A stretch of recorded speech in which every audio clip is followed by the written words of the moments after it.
안정지원 및 기념사업 등에 관한 법률 등도 포함될 것으로 보인다.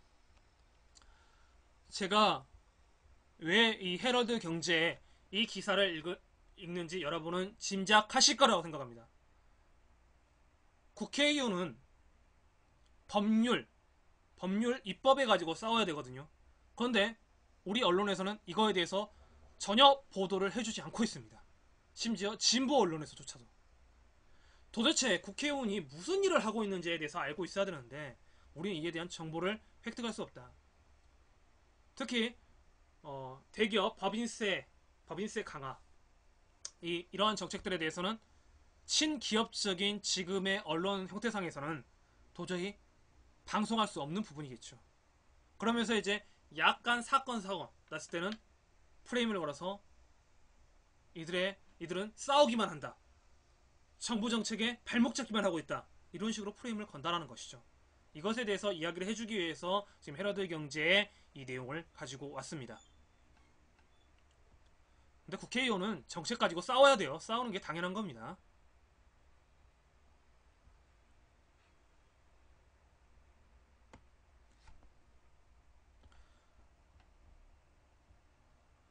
그리고 이제 장경태 오마이뉴스에서 나왔던 거죠. 장경태, 김대중, 노무현 정신으로 청년 문제 해결하겠다 뭐 이런 내용인데요. 역시 대담 이야기인데 이것도 동영상이 너무 길어요. 그러니까 제가 한번 읽어드리는 걸로 하겠는데 조금 깁니다. 시간이 다 될지 모르겠네.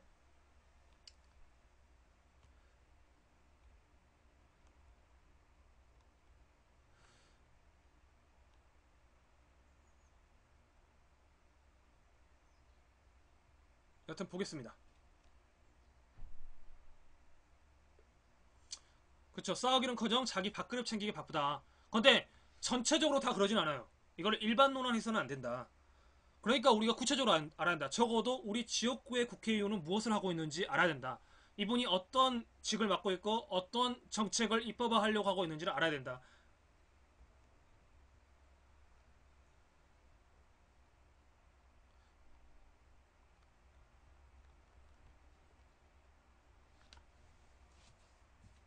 그러면서 이제 비판을 해야 되겠죠. 그게 옳은 비판이다. 제가 정리하는 그거고요. 자, 아래는 11일 박중호 오마이뉴스 기자와 장경태 서울시당 대변인이 함께한 인터뷰 내용이다. 8.27 더불어민주당 전당대회를 앞두고 각 후보들이 전국을 돌면서 합동연설을 하고 있는데 당 전국청년위원장에 출마한 후보들을 만나서 인터뷰를 하고 있다. 두 번째 시간인데요. 오늘 나온 후보는 장경태 서울시당 대변인이다. 자, 우리는 이 사람이 누군지 또 봐야 되겠죠. 예전에 CJ, TVN에서 일한 적이 있는데요. 누리꿈스 케어 지하에서 식사한 기억이 난다. 먼저 우리 팟짱 애청자들께 인사해달라. 안녕하세요. 저는 이번 전국청년위원장으로 출마한 기호 1번 장경태입니다. 저는 그동안 청년단체, 시민단체, 청년위원회에서 청년 문제 해결을 위해 노력했다. 총학생회장 때 광우병 사태를 맞았는데 그때 명박산성이란 이름을 만들고 임기 절반을 광화문에서 보냈던 것 같다. 대학생 동지들과 함께 대학생위원회를 건설했고 2009년 언론 압법 때 국회 천막에서 6일간 단식을 했다. 노무현 대통령 운구 차량 수행을 했고 김대중 대통령 장의위원장 연결시장을 지냈다. 이번 4.13 총선에서 청년 비례 국회의원 후보로 전국 승리를 위해 열심히 뛰어다녔다. 아쉽게 청년 비례는 안됐지만 포기하지 않고 다시 도전하게 된 청년위원장 후보 장경태이다. 반갑다. 뭐 이런 내용인데 저는 사실상 모르겠습니다. 이분이 좀 더 청년을 위해 무슨 일을 했는지에 대해서 구체성이 있으면 좋겠는데 글쎄요. 명방삭성이라 이름 대건 거 빼고는 잘 모르겠어요. 정보가 없어서 저는 잘 모르겠습니다. 솔직히. 청년에 대해서 어떤 정책에 대해서 이야기를 하고 있는지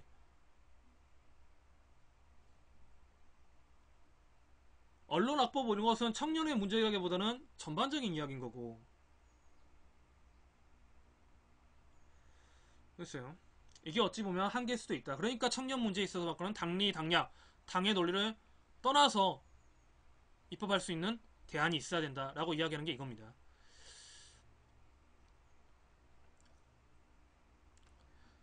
팟짱에 나오시고, 장경태 후보, 장경태 대변인 알게 될 것 같아요. 지금도 서울시당 대변인 하고 있느냐? 작년 3월에 임명됐고, 작년 28 전대 선거 캠프에서 열심히 뛰고, 다행히 승리했고, 미국 민주당 LAC 의원 선거에서 거기 공보 담당을 2달 정도 하고, 조금 늦게 왔다. 작년 3월 말부터 지금까지 하고 있다. 이런 내용인데요.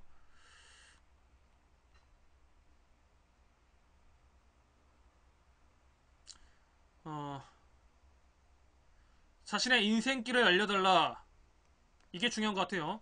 전남 순천의 아주 작은 고장에서 자랐고 고등학교 졸업하고 첫 번째 대학을 한국해양대학교 갔는데 부산에서 처음 학생회도 경험하고 활동하게 됐다. 2002 대선이 있었고 노무현 대통령 후보가 11월 부산역 앞에서 첫 연설을 하시는데 그때 대학교 자원봉사자로 활동하게 됐고 집이 부도가 나서 배 타고 망도동 가면서 다시 서울로 돈을 모아서 학교를 늦게 다니게 됐다. 반값 등록금 대학을 졸업했고 그 대학을 다니면서 2007년 대선 캠프에 들어갔고 이해찬 후보 캠프 청년본부 부본부장을 했다. 다들 잘 모르시던데 그때 세 분 후보 중에 민주정부 상기는 그분이 전통성이 있다고 믿어서 그렇게 활동했다. 그 후 총학생회를 하면서 광우병 사태를 위해서 열심히 막았고 민주당 초대 대학생위원장으로 임명돼서 돌아오게 됐다. 대학생위원회가 있었어 이렇게 물어보는 선배님들도 많은데 고민투대 2009년 두 분 대통령께서 서거하시고 MB 정권이 야만스럽게 광우병 집회 이후에 계속 언론을 장악하면서 종편까지 설립하는 과정을 너무나 안타깝게 보면서 자랐다. 2010년 서울시의원 비례후보로 출마했고 공약이 반값 등록금 조례 제정이었다. 여기 있네요. 반값 등록금 조례 제정. 낙선했다. 1년 뒤 박원순 시장이 반값 등록금 학교와 지원 조례를 만들어주면서 그렇게 성장했다. 2010년 대선 캠프에서도 청년 정책을 담당해서 정리하는 일을 했고 지속적으로 청년 문제에 관심을 가지고 당에도 청년위원회 발전을 모색하는 일을 하다.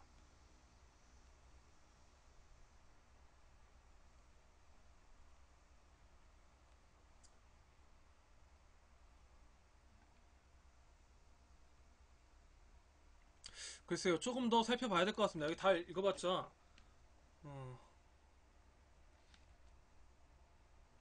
자, 반값 등록금 하나 조례하려고 했었는데 결국 낙선해서 못한 거죠. 그러면서 청년위원회 활동을 하고 있다라는 게 이제 팩트고요. 그 다음에 이것 좀 해결해달라 한 거였는데 청년 비례 때 법안 두 개를 공약했다. 첫 번째는 사내 유보금 과세 법안이고 두 번째는 청년 주거 특별법이다. 문제가 일자리 주거 보육 이렇게 돼 있는데 일자리도 중요하고 최저임금도 중요하지만 주거 문제는 절실하다. 임금은 적게 받더라도 입에 풀칠할 수 있겠지만 주거 문제는 보증금이 얼마를 가지고 있느냐에 따라 주거 환경 자체가 완전히 변한다. 제가 말한 게 사실 낮은 기준일 것 같다. 이 얘기를 했더니 보증금 500만 원이 반지하에서 어떻게 사나 이건데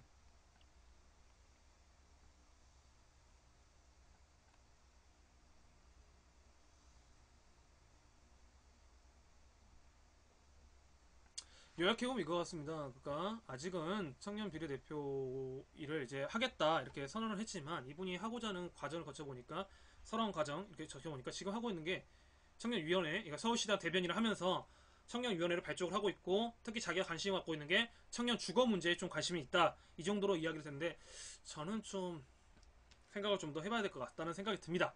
좀 청년 문제에 있어서 이걸 그러니까 이분이 이제 속해 있는 데가 서울시다 보니까 이런 도시 중심적인 마인드가 좀 있다. 지방 청년들을 위한 어떤 대책적인 마인드는 읽혀지지 않는다. 뭐 모든 걸 다 할 수 있겠습니까? 근데 청년 문제에 있어서는 물꼬를 트일 수 있는 사람이 당선되면 좋겠죠.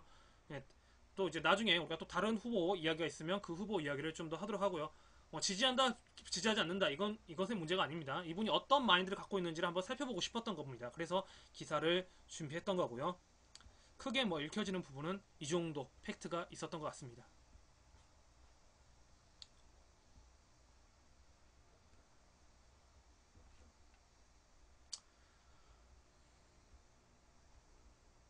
네, 갑으로토택이죠. 땡볕에 열대야 그래도 여기 오면 못 떠나요 이건데 제가 언제나 잊지 않듯이 갑으로토택은 하루에 한 번씩 여러분께 들려드리고 있습니다. 단결 투쟁가를 힘차게 부르면서 승리를 향한 힘찬 첫걸음을 내딛도록 하겠습니다. 투쟁, 투쟁, 단결 투쟁. 동투는 새벽 밝아오면 붉은 태양 솟아온다. 피 맺힌 가슴 분노가 되어 거대한 파도가 되었다. 2016년 8월 6일 새벽 6시 충남 아산시에 위치한 가불 오토텍 직전 폐쇄 12일차 기상투쟁이 시작된다. 400여 명의 금속노조 가불오토텍지 조합원과 연대를 온 노동자 시민들의 목소리가 공장 안에 쩌렁쩌렁 울린다.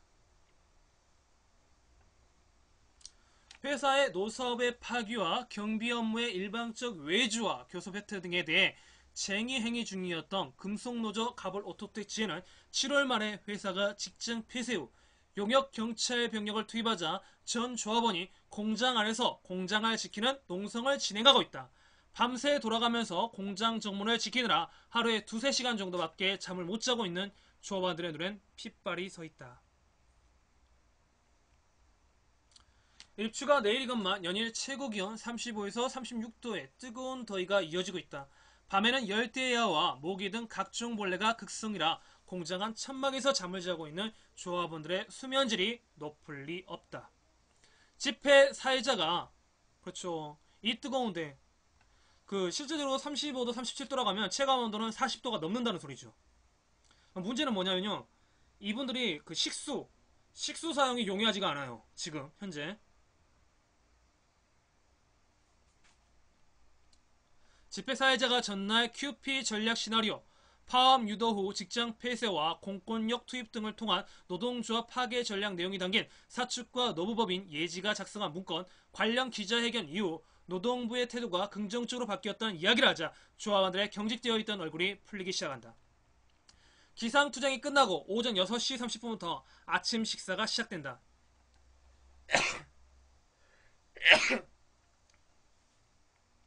정문 사수 중인 조합원들이 먼저 먹고 나서 연대를 온 이들이 식사를 한다. 배식 담당 조합원들의 능숙하고 빠른 손놀림 덕분에 식사 대기줄은 길지 않다. 아침 식사 메뉴는 북엇국이다. 북엇국 위에 깍두기를 얹어주는데 김치를 따로 먹기를 원하는 이들에게는 작은 접시에 담아주는 배려도 이루어진다. 지회 식사팀은 연대원 이들까지 포함하여 하루에 평균 1,500명분 이상의 식사를 준비하게 되는데 쌀만 하루에 20kg짜리 10푸대가 들어간다. 매 끼니마다 500인분 이상의 식사 준비를 하기 위해 식사팀 조합원들 역시 잠을 제대로 자지 못한다. 이렇게 먹는다는 거죠. 보이십니까? 이렇게 드신다. 살기 위해 먹는 거죠. 안타깝습니다.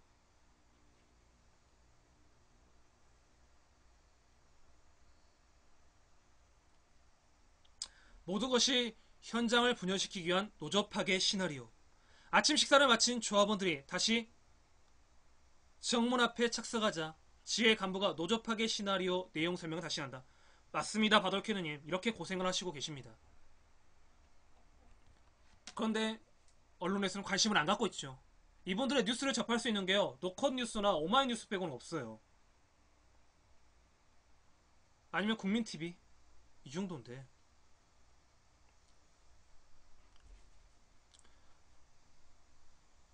아침 식사를 마친 조합원들이 다시 정문 앞에 착석하자 지회 간부가 노조 파괴 시나리오 내용을 다시 설명한다. 관리자들은 지난 5년 동안 이 모든 것을 숨기고 조합원들에게 친근하게 대하며 희로애락을 같이 나눌 것처럼 힘없는 관리자로 불안하다며 정보를 달라고 해서 도와달라 했습니다. 이 모든 것이 현장을 분열시키기 위한 노조 파괴 시나리오에 있는 내용이었음이 드러났습니다. 관리자들은 이전부터 노조 파괴 시나리오를 다 알고 행동했던 것입니다. 그렇죠. 반대로 나쁘게 보는 사람들은 멀지. 정말 저도. 약한 고리가 끊어지면 결국은 전체가 무너진다. 우리가 항상 이 점을 생각해야 됩니다. 가불오토텍은 가불오토텍을 다니냐 안 다니냐 문제가 아닙니다. 기업에서 행하고 있는 노조 파괴의 시나리오는 이미 있었다. 이 점만 가지고도 우리는 팩트를 인정해도 될 것 같습니다. 우리가 다니고 있는 기업, 회사도 마찬가지라는 거죠. 건전한 회사도 있지만 대부분의 회사들은 같은 시나리오대로 움직이고 있다. 그러니까 가불오토텍은 우리의 현재의 거울인 겁니다. 현재를 살아가는 우리의 거울인 겁니다. 가불오토텍 관리자들은 이날 아침에도 모자와 티셔츠를 맞춰 입고 회사 정상화와 회사의 미래를 위해 왔다고 하면서 들어오지 못하고 정문역 구석에 교대로 앉아있다. 매일 회사 정문 앞에는 중앙에 경찰과 유사한 복장을 착용한 용역, 양옆에는 경찰, 구석에는 모자와 티셔츠를 맞춰 입은 관리자들이 질비해 있는 진풍경이 펼쳐지고 있다. 이번 노조 파괴 시나리오 발견으로 2009년 갑을 오토텍이 인수하자마자 폐업까지 포함된 노조 파괴를 계획했다는 사실을 알게 된 조합원들은 충격을 받았다. 또한 한 공장에서 20, 30년 한솥밥 먹어온 관리자들이 사측의 노조 파괴 시나리오를 미리 알고 있었고 이를 실행하기 위해 움직여왔다는 사실도 큰 충격이었다. 고용노동부와 검찰은 그렇죠. 역사는 거울이라는 말이 있죠. 그리고 앞으로 이런 일이 반복되지 않기를 저도 같은 생각입니다. 조합원들에게 이 사실을 알리지 않았다. 오히려 10월에는 재판부가 부당 노동행위로 기소된 박효상 전 갑을 오토텍 대표이사에게 검사구형 8개월보다 높은 징역 10월을 선고하여 법정 구속을 시키는 일도 있었다. 이제 갑을 오토텍 노동자들이 믿을 수 있는 대상은 자기 자신과 함께 투쟁하는 동료, 가족과 연대 동지들 뿐이다. 그래서일까 조합원들의 연대 동지들을 향한 따뜻한 배려의 모습이 필자의 마음을 여러 번 울렸다. 가족대책위원회 기자회견 등 오전 일정이 끝나자 점심 배식이 시작된다. 이번에는 연대 동지들이 먼저 식사를 한다. 정오부터 2시간 동안 연대원 동지들이 정문사수를 해야 하기 때문이다. 밤에는 자정에서 새벽 2시까지 연대 동지들이 사수를 하고 조합원들이 휴식을 취했다. 현재는 하루 2차례 2시간씩 연대원 사람들의 사수가 진행되고 있는데 사람이 많아지면 시간을 늘려 조합원들은 좀 더 쉬게 하는 것도 가능하다고 한다. 연대 동지들의 식사가 끝나자 인근의 사업장에 있는 금속노조 세중지의 대의원이 사왔다는 아이스크림 역시 연대 동지들에게 먼저 돌아간다. 그러니까 자기들보다 자기들을 도와주러 온 그 동료들에게 좀 더 배려를 하고 있다는 거죠. 정오가 되고 연대 동지들의 정문사수가 시작된다. 조합원들은 연대원 이들이 옆에 서고서야 자리에까지 일어난다. 고생하셨습니다. 고생하십시오. 인사도 잊지 않는다. 오후 2시까지 조합원들은 잠시나마 그늘에서 쉬거나 밤에 못 잔 잠을 보충할 수 있게 될 거다. 일부 조합원들은 연대 동지들에게 미안해서인지 떠나지 못하고 정문 옆 그들에 앉아 집회를 함께하기도 한다. 비정규직 없는 공장, 제가 더 힘을 받고 가요. 날이 밝은 대로 공장을 나갈 계획을 세웠던 필자는 6시간이 지나도록 실행에 옮기지 못하고 있다. 땡볕과 열대야 속에 고생하는 조합원들을 두고 차마 발길이 떨어지지 않았기 때문이다. 전날아서 밥 3끼를 먹으면서 만들어진 관계의 무게감이 상당하다. 큰 도움은 안 되겠지만 앉아서 자리라도 지켜야겠다는 생각이 들었다. 이 더운 날인데요. 첫날 왔다가 비슷한 마음으로 떠나지 못하고 계속 머무르고 있는 이들이 많이 있다. 공장을 나갔다가 자꾸 마음에 밟혀 짐을 챙겨 다시 온 이들도 있다. 민주도청 이경자 부위원장은 소설 소년이 온달에 읽다가 강주 민주항쟁 당시 마지막까지 도청을 사수한 동호를 지켜주지 못해 마음 아파하는 사람들의 모습과 휴가기간 용역, 공권력 투입의 위협 속에 있는 갑을 오토텍 노동자들의 모습이 오버랩되면서 한 명의 몫이라도 해야겠다는 마음으로 왔다고 했다. 2박 3일 짐을 챙겼는데 이날로 7일째를 맞고 있단다. 식사팀에서 일하고 있는 박성준 씨 역시 비슷한 경우다. 이제 갓 20을 넘긴 박성준 씨는 경남 창원에서 왔다. 일주일 전에 창원에서 GM 대우 비정규직 투쟁에 함께 연대하고 공부했던 이들과 왔다가 엮였다고 했다. 계속 있다 보니 시간이 많이 났고 식사 준비하는 조합원들이 무거운 것도 많이 들고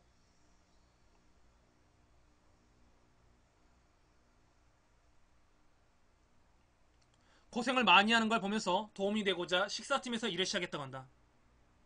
경찰들은 저 모임에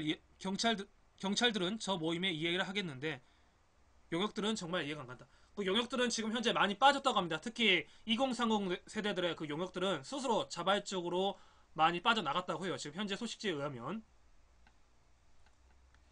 갑을 오토텍 투쟁이 인상적이에요. 노동자가 주체가 된 하나의 공동체 사회인 것 같아요. 조합원들의 아버지 어머니뻘인데 동지면서 인간적인 걸 많이 느끼고 있습니다. 투쟁은 교과서 같은 곳이에요. 조합원들의 고생한다고 고맙다고 하시면서 잘해주세요. 갑을 오토텍의 비정규직 없는 공장은 의미가 깊다고 생각해요. 비정규직 없는 공장이 사용자가 착해서 가능한 것이 아니라고 생각한다. 사용자는 이윤을 위해 비정규직을 만들고 싶어 할 테니까요. 결국 비정규직 없는 공장은 노동자들의 투쟁과 노동운동을 통해서만 이루어질 수 있는 것 같아요. 제가 더 힘을 받고 가요. 성준 씨는 공장에서 계약직 아르바이트로 업무와 인격적으로 몹시 열악한 조건에서 일했던 경험을 이야기하며 사회가 청년들의 약점을 이용해서 비정규직이나 열정페이를 강요하고 있는 현실에 대한 문제의식을 이야기했다. 투쟁 현장에서 청년들의 노동이나 실업 문제도 고민이 되면 좋겠다는 바람도 이야기한다. 제가 하고 싶은 말입니다. 바로 제가 하고 싶은 말입니다. 잠시 짬을 내서 집회에 참여를 하고 있는 성준 씨에게 한 지혜 조합원이 다가오더니 슬쩍 양말을 건네고 한다. 같이 할 수 있다면 기꺼이 해야죠. 연대어 개념입니다. 집회 사회를 맡은 금속노조 충남지부 엄태광 수석 부지부장이 더운 날씨에 집회에 참여한 이들의 사기를 북돋기 위해 애를 쓴다. 그닥 재밌지 않은 유머를 하며 스스로 민망해하기도 한다. 날씨가 더우니 발언을 짧게 해달라고 요구했으나 거의 지켜지지 않는다. 민주일반연맹 전순영 위원장이 힘주러 왔다가 힘받고 간다며 다음번에 더 많은 동지들을 조직해서 함께 오겠다는 약속을 한다. 해당 연맹 투쟁 사업장인 서산 톨게이트 노동자들의 투쟁과 부산 방문 간호사 투쟁을 소개하고 투쟁 기금도 전달한다. 이제 곧 투쟁 시작한 지 600일이 지났는데 투쟁이 장기화되면서 많이 힘들었습니다. 여기 와서 갑을 오토텍 동지들과 식사하면서 그간의 과정 설명을 듣고 이야기를 나누었는데요. 우리도 연대의 힘으로 할 수 있다는 자신감을 얻었습니다. 부산에서 온 방문간호사 해고 노동자 역시 갑을 오토텍에 연대하러 와서 힘을 얻었다는 이야기를 한다. 인천에서 온 대학생 오선희 씨는 여기에서 모니들 휴가를 보낸다고 이야기했다.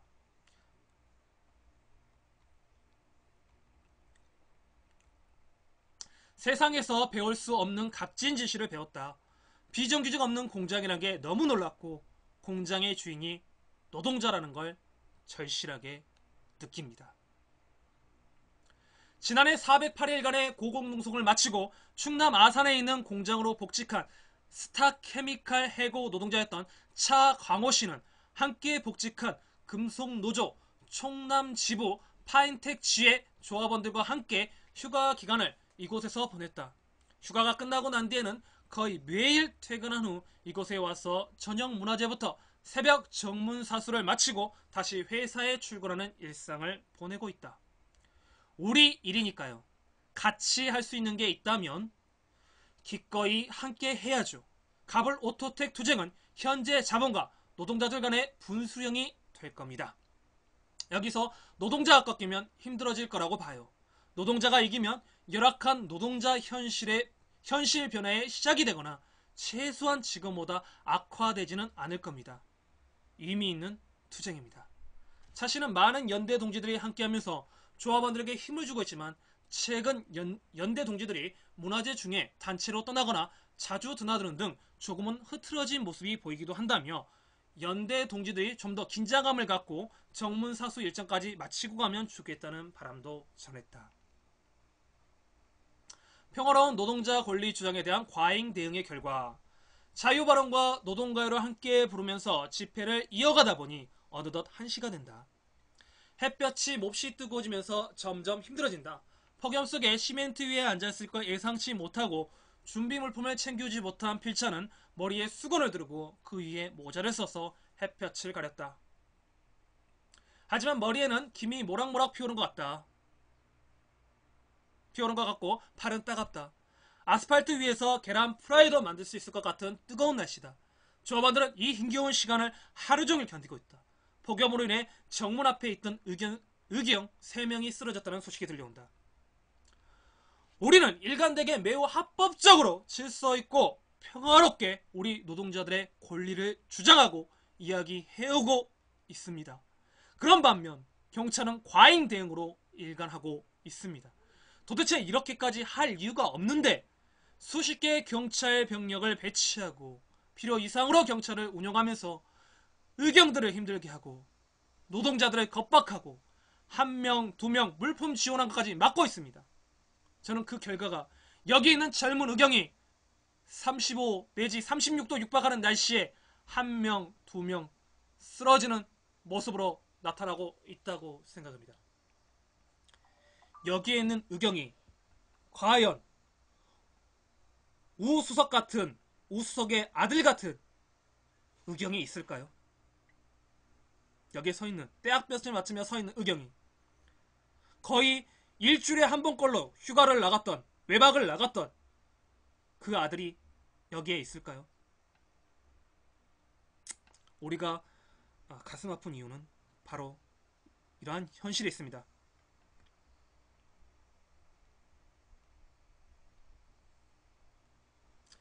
민주노총 세종 충남 지역본부 방효훈 대외협력국장은 경찰의 과잉 대응에 대한 비판과 함께 폭력을 막겠다는 명분으로 불필요한 경찰 병력을 투입하고 노동자들에 대해 과잉 대응하는 태도를 바꿔줄 것을 요구했다. 발언과 노동가와 함께 부르기로 집회는 계속 진행된다. 시간이 몹시 더디게 가고 있다고 느껴지는 오후 1시 30분. 오전 때문인지 시야가 뿌옇다. 갑자기 민중가수 류금신 씨가 나타나서 노동가요 메들리로 시작되는 문화 공연을 시작하자 집회 장소에 시원한 얼음물이라도 끼얹은 듯 생기가 돈다. 연대원 이들의 노래 부르는 목소리 톤이 올라간다. 휴식 중인 조합원들은 박수 소리도 커진다. 공장 밖에 서 있던 용역들은 어느 순간 보이지 않고 공장 아래서는 조합원과 연대 동지들이 서로 배려하며 농성을 이어가고 있다. 같이 싸워주고 있다는 걸 느끼고 있습니다. 문화공연으로 집회 분위기가 급상승하자 사회자가 연대 동지들의 집회를 1시간 더 하겠다는 이야기를 한다. 순간 눈앞이 아찔해진다. 다행히 농담이었다. 민주노총 최종진 직무대행의 마무리 반으로 집회는 끝이 난다. 마지막으로 연대 투쟁가 힘차게 물으면서 연대 조직은 물러가는 걸로 하겠습니다. 내일 모레면 이곳을 나간다는 박성준 씨는 떠나며 자꾸 생각이 날 것 같다며 다음에는 더 많은 사람들과 함께 연대하러 오고 싶다고 했다. 우리만의 싸움이 아니라 연대 동지들이 같이 싸워주고 있다는 걸 몸과 마음으로 느끼고 있습니다. 연대 동지들이 같이 사수를 해주시는 덕분에 우리가 잠시나마 쉴 수 있고요. 사수를 안 해주신다 해도 같이 계셔주시는 것만으로 힘이 되죠. 지금 우리 문제가 노동계에서 뜨거운 감자잖아요. 이렇게 오시는 분들이 계시는 게 여러 면에서도 힘이 됩니다. 집회 장소여 그늘에서 휴식을 취하면서 박수를 치고 구호를 외치며 함께했던 가불 오토텍 지의 한 조합원은 연대 동지들을 보면서 조합원을 지지해준 많은 분들이 많아 자신들이 고립되지 않았다는 걸 느낀다. 수고하셨습니다. 수고하십시오. 오후 2시 연대 동지들과 정문사수를 마치고 일어나자 조합원들이 다시 그 자리를 메운다. 한여름 낮 더위도 수십 년 동안 일해온 자신들의 공장을 지키겠다는 노동자들의 의지도 여전하다.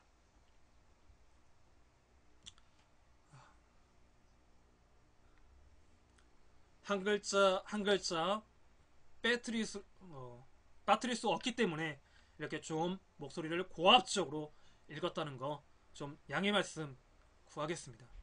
자, 의경들도 고생이고 조합원도 고생입니다. 바돌키드지 말씀이 맞습니다. 조금 힘듭니다. 조금 힘든데 그래도 다른 기사들도 읽어야 되는데요. 제가 지금 좀 힘이 딸리는 것 같아요. 내일도 또 방송을 해야 되기 때문에 이제 잠시 시사 이야기는 좀 적고요. 여러분들의 일상적인 이야기 좀 들으면서 고민 상담 있으면 고민 상담 하도록 하겠습니다. 어느덧 11시 40분이 됐네요. 한 20분 정도 시간이 있는 것 같아요. 여러분들 각가지 여름 어떻게 일하고 있는지 오늘 할 이야기는 조금 부족한 것 같아요. 옥시 이야기도 해야 되고 국정교과서 이야기도 해야 되는데 지금 제가 좀 체력이 딸린다는 느낌이 좀 들어요. 이대로 무리를 해버리면 내일 방송에서 분명 탈이 나거든요. 그래서 잠깐 페이스를 조절한다는 생각으로 조금은 좀 느슨하게 진행을 하도록 하겠습니다.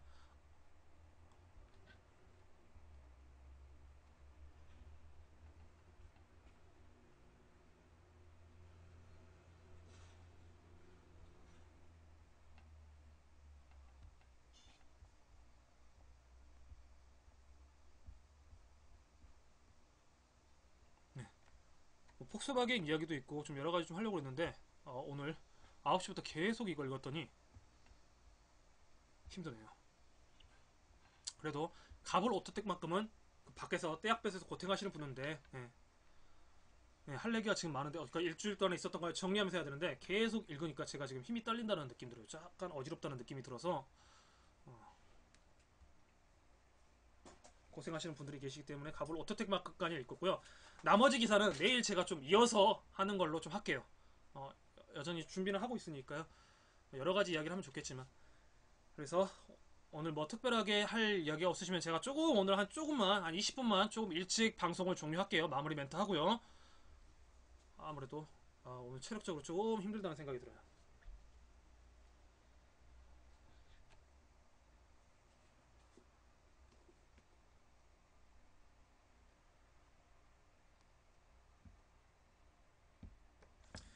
곧 이제 오늘 중으로 이제 아마 작업이 들어갈 것 같은데요. 서평 작업이 들어갈 것 같은데요. 헌법의 발견, 일단 오마이뉴스는 저는 올릴 거예요. 예. 예, 한 편은 이제 기사화 됐고 이제 나머지들 또 정리를 계속 하고 있어요. 그리고 오늘 이제 이 작업을 해야 될 것 같은데 오후에 이 작업이 이제 들어갈 것 같은데요. 이거 읽고 아마 기사화 되면 여러분과 함께 공유를 할 수 있을 것 같습니다. 그리고 다음 주도 역시 마찬가지로 제 지역 신문에서는 칼럼 5회분 연재하기로 했으니까 지금 2회분이 이제 나갈 것 같고요. 청년 운동에 있어서도 이제 계속해서 발품 팔겠고요. 제가 하고 싶은 이야기는 이겁니다. 날이 덥다고 뭐 한다고 우리가 여러 가지 이유가 있지만 서로 싸우려고 하지 마세요. 서로 싸우려고 하지 마세요. 제발 제발 오늘도 있어서 그런 사건이 있어서 두 분을 이제 블랙 처리했는데 사소한 거 갖고 싸우지 마세요. 우리 큰 거를 보자고요. 큰 거를 보고 제발 제발 지금은 싸울 때가 아니라 각자 약한 고리들이요. 나와 주장이 좀 다르다 해서 배척할 게 아니라 그들을 포용할 수 있는 조금의 너그러움이 필요하다. 저는 그렇게 이야기를 하고 싶습니다. 좀 채팅창을 좀 지저분하게 하시는 분들이 있었어요. 그래서 제가 좀 설명을 하고 양해를 구했음에도 불구하고 그래서 오늘 두 명이 강제 블랙 처리했는데 제가 웬만하면 블랙 처리 안 하려고 그러잖아요. 안 하려고 하는데도 불구하고 좀 그런 일이 있었다. 좀 그래서 조금은 기분이 언짢은 일이 좀 오전에 있었어요. 그래서